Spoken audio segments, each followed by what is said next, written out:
Greetings, this is Pink Frog Yellow Boots from Behavior, working towards achieving holistic health for everybody. Caregiving is a role where you provide for another individual's physical, mental, or emotional needs. In a situation where you take care of somebody who is having a fever, you will be majorly providing physical care to that individual. When you boost moral for somebody, say something to build their confidence or support with motivation, you're giving them mental care. When you sit by a friend or a family member or someone close to you when they are going through an emotional moment, as you provide a shoulder to cry on, you are providing them emotional care. Caregiving can be temporary for a short while or long term, and it may fall on an individual all of a sudden or bit by bit. Also, currently we have professional caregivers who are paid, however, large amount. Number of people in caregiving usually are unpaid, as being a family member or friend catering to a loved one. The mutual caregiving that we take up in relationships as we take care of each other is going to be different than taking care of individuals who may not be in a position to return that care. Here, the position may be willing or unwilling, where you end up having to be the person taking care by default. Regardless if the situation of caregiving doesn't have boundaries, it does more harm to both the parties involved than any good. Thus, it is important for caregivers to have their boundaries of what they are willing and capable of and what they cannot do in the relationship. Lack of boundaries can gradually make the caregiver resentful, feeling unappreciated, complaining as you keep getting tired and exhausted. It will also influence the mental health of the caregiver if proper self care is not in place. And to maintain that self care, certain boundaries would be necessary. Whether you are a professional caregiver or a family caregiver, boundaries will come handy to fulfill your role in the best possible manner.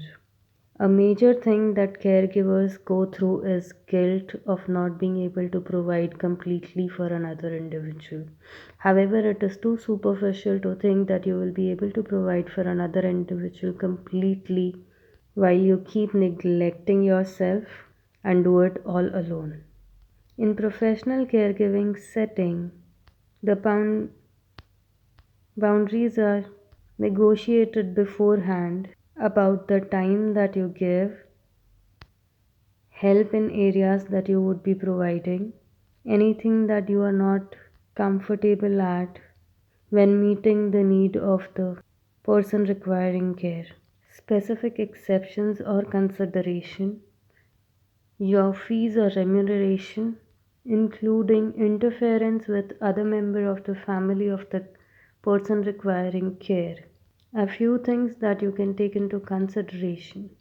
Also, if you would like to keep the caregiving relationship with the individual and the family professional, or would be comfortable having a friendly or personal relationship, is also something that you can consider having boundaries around. Rest of the boundaries that may be taken into consideration, apart from those that you specifically feel that you need to make, are not completely indulging into the mindset that you have to provide for everything, as it may create a bias that you think the individual needing care is capable of nothing. Having the insight that allowing the individual to do whatever they are capable of by themselves is also a way of taking care of them. Your self care, that is meeting your hygiene need, your nutritional needs, that is taking your proper meals, having relationship outside of the caregiving relationship, That is not completely dedicating and devoting yourself to catering to one individual, but having other healthy relationships is important. Prioritizing and balancing your caregiving role and making time for your social engagement is also an important task, which will have you saying no at times, which may lead to guilt on either sides.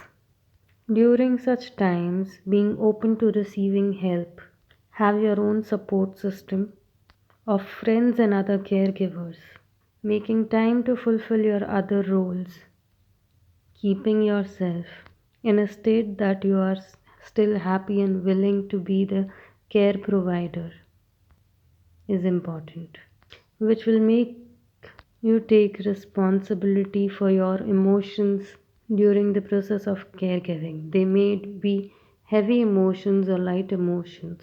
You might be feeling guilt, sadness, joy, unappreciated or underappreciated, resentment, satisfaction.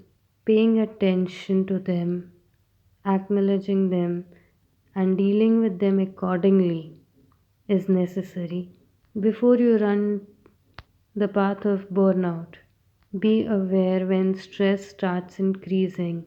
If there is no choice but to be the care provider, it is also advised that you seek professional help on how to go about things.